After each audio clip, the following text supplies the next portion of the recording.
নমস্কাৰ প্ৰিয় বন্ধুসকল, ছেপ্টেম্বৰ 2026 এই মাহটোৰ মান্থলি ৰাশিফল লৈ মই আপোনালোকৰ সন্মুখত পূজাৰী ভদ্ৰকান্ত শৰ্মা। প্ৰিয় বন্ধুসকল, মোৰ চেনেল স্পিৰিচুৱেল 1111লৈকে আপোনালোক সকলোকে স্বাগতম জনাইছোঁ। যিসকলে মোৰ ভিডিঅ'সমূহ চাই আছে, মোৰ চেনেলটো চাই আছে, তেওঁলোকলৈ মই ধন্যবাদ জনাইছোঁ। আৰু যিসকলে নতুনকৈ আহিছে তেওঁলোকে মোৰ চেনেলটো ছাবস্ক্ৰাইব কৰি কাষত থকা বেল আইকনটো প্ৰেছ কৰি অল কৰি ৰাখিব, যাতে মই দিয়া ভিডিঅ'সমূহ প্ৰথমতে পাবৰ কাৰণে সক্ষম হয়।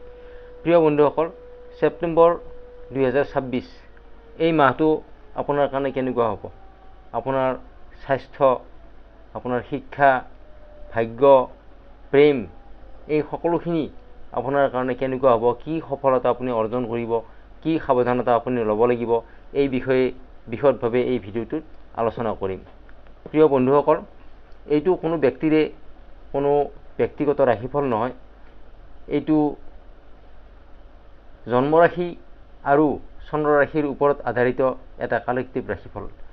এই ৰাশিফলত গ্ৰহৰ ট্ৰেনজিট, গ্ৰহৰ অৱস্থিতি কি কৈছে, গ্ৰহৰ অৱস্থিতি অনুসাৰে আপোনাৰ মাহটো কেনেকুৱা হ'ব, সেই বিষয়েহে এই ভিডিঅ'টোত আলোচনা কৰা হ'ব। ইয়াতে কোনো ব্যক্তিকে মই ভাল লগাব খোজা নাই আৰু কোনো ব্যক্তিকে মই মনত দুখ দিব খোজা নাই। গ্ৰহৰ উপস্থিতি অনুযায়ী যি ফলাফল ওলাইছে তাকে মই ক'বলৈ ওলাইছোঁ, আৰু কোনো কথাক মই গেৰাণ্টি দিও ক'ব খোজা নাই। প্ৰিয় বন্ধুসকল, আশা কৰোঁ এই ভিডিঅ'টো শেষলৈকে চাই থাকিব আৰু ভিডিঅ'টো লাইক, কমেণ্ট আৰু শ্বেয়াৰ কৰিবলৈ নাপাহৰিব। কৰ্কট ৰাশি।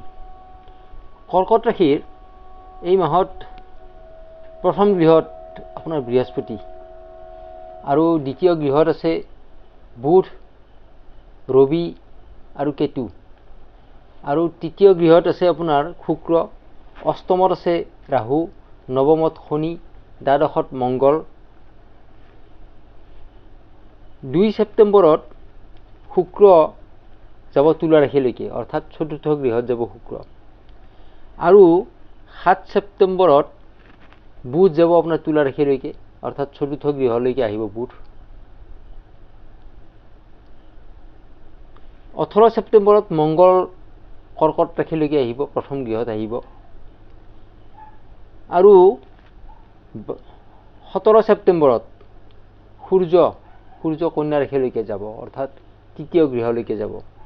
এইটোৱে হ'ল আপোনাৰ এই মাহটোৰ গ্ৰহৰ অৱস্থিতি, গ্ৰহৰ ট্ৰেনজিট। গতিকে এই গ্ৰহৰ অৱস্থিতিয়ে, গ্ৰহৰ ট্ৰেনজিটে আপোনাৰ স্বাস্থ্য, শিক্ষা, প্ৰেম, ভাগ্য এই বিষয়ত কেনেদৰে সফলতা দিয়ে বা কি সাৱধানতা আপোনাক ল'বৰ কাৰণে পৰামৰ্শ আগবঢ়ায়, এই গোটেইখিনি কথা এতিয়া আলোচনা কৰিম। প্ৰথমে আগবাঢ়িছোঁ স্বাস্থ্যৰ পৰা। প্ৰিয় বন্ধুসকল, প্ৰথম হাউচ, ফাৰ্ষ্ট হাউচ হৈছে আপোনাৰ হেল্থ, আপোনাৰ এনাৰ্জি, ইমিউনিটি পাৱাৰ, কেৰেক্টাৰ, এই সকলোখিনি এই প্ৰথম হাউচেই দিয়ে। প্ৰথম গৃহত আপোনাৰ বৃহস্পতি, স্বাস্থ্যৰ কোনো সমস্যা দেখা নাযায়।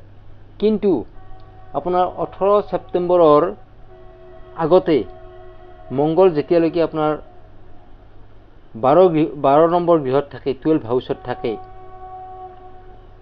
তেতিয়ালৈকে আপোনাৰ ভ্ৰমণত, বিশেষকৈ দূৰ ভ্ৰমণত আপুনি কষ্ট পাব।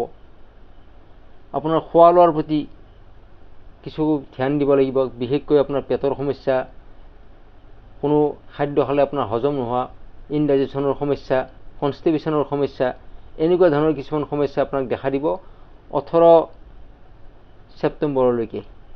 কিন্তু 18 ছেপ্টেম্বৰৰ পিছত যেতিয়া মংগল আপোনাৰ কৰ্কট ৰাশিলৈকে আহি যাব, প্ৰথম গৃহলৈকে আহি যাব, তেতিয়া আপোনাৰ স্বাস্থ্যৰ ক্ষেত্ৰত কোনো সমস্যা নাথাকে। এই সকলোবিলাক সমস্যা আপোনাৰ দূৰ হৈ পৰিব। শিক্ষাৰ ক্ষেত্ৰত আপোনাৰ 19 ছেপ্টেম্বৰৰ পিছত আপোনাৰ অত্যন্ত ভাল যোগ দেখা যায়। কাৰণ বৃহস্পতিৰ লগত যেতিয়া মংগল আহিব, বৃহস্পতিৰ লগত মংগল অহাৰ লগে লগে আপোনাৰ শিক্ষাত অত্যন্ত শুভদায়ক হৈ পৰিব।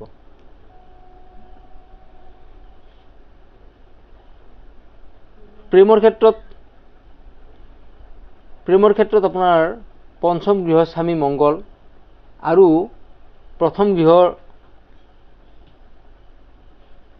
গৃহৰ স্বামী হৈছে চন্দ্ৰ, অৰ্থাৎ কৰ্কট ৰাশিৰ স্বামী চন্দ্ৰ। জুই আৰু পানী, ৱাটাৰ আৰু ফায়াৰ, দুয়োটাৰ মাজত কোনো মিল নাথাকে, যাৰ ফলত প্ৰেমৰ ক্ষেত্ৰত আপোনাৰ 19 তাৰিখৰ আগতে সৰু সুৰা বাদ বিবাদ, মাত বোল বন্ধ বা আপোনাৰ সৰু সুৰা মতনৈক্য, সৰু কথাতে আপোনাৰ হাই কাজিয়া, এনেকুৱা ধৰণৰ সমস্যাবিলাক হৈ থাকিব। সদায় নহয়, মাজে সময়ে আপোনাৰ এনেকুৱা ধৰণৰ সমস্যাবিলাক হৈ থাকিব, যেতিয়ালৈকে আপোনাৰ মংগল প্ৰথম গৃহলৈকে নাহে।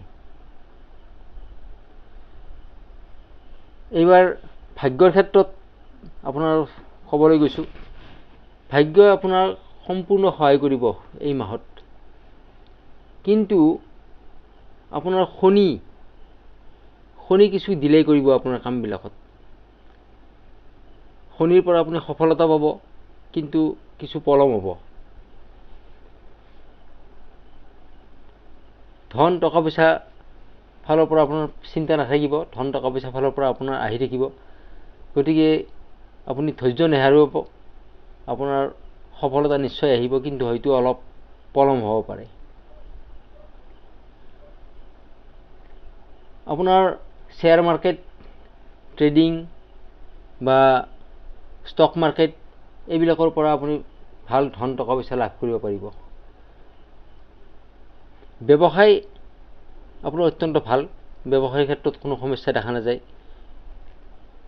আৰু কৰ্মৰ ক্ষেত্ৰতো আপোনাৰ ভালেই যাব, কিন্তু মাজে সময়ে আপোনাৰ খং বা আপোনাৰ ইগো আপুনি কিছু কণ্ট্ৰল কৰি ৰাখিব লাগিব, নহ'লে সেইবিলাকে কিছু আপোনাক সমস্যাত পেলাব পাৰে।